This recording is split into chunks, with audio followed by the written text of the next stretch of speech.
أعوذ بالله من الشيطان الرجيم. بسم الله الرحمن الرحيم.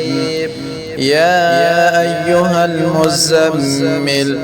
قم الليل إلا قليلا نصفه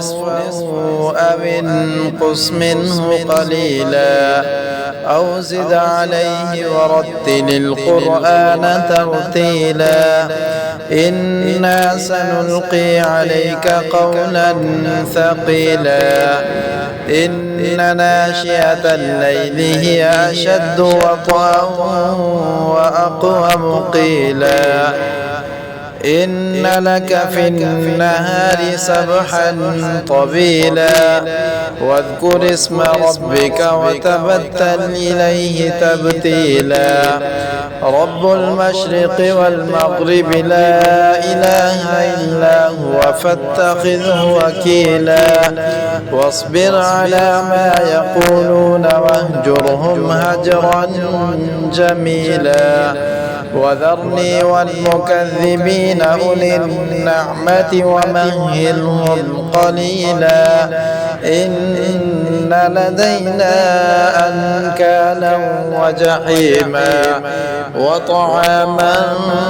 ذا غصة وعذابا أليما يوم ترجف الأرض والجبال وكانت الجبال كثيبا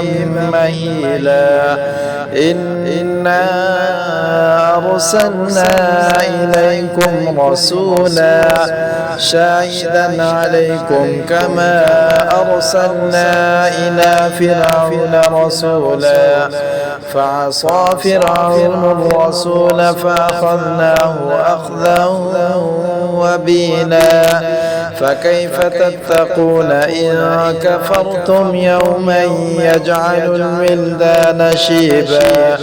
السماء منفطر به كان وعده مفعولا إن هذه تذكرة فمن شاء اتخذ إلى ربه سبيلا إن ربك يعلم أنك تقوم أدنى من ثلثي الليل ونصفه وثلثه وطائفة من الذين معك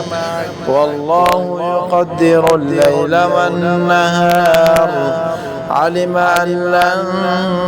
تحصوه فتاب عليكم فاقرؤوا ما تيسر من القرآن علم أن سيكون منكم مرضى وآخرون يضربون في الأرض يبتغون من فضل الله وآخرون يقاتلون في سبيل الله فاقرؤوا ما تيسر منه وأقيموا الصلاة وآتوا الزكاة وأقرضوا الله قرضا حسنا وما تقدموا لأنفسكم من خير تجدوه عند الله هو خيرا وأعظم أجرا واستغفروا الله إن الله غفور رحيم.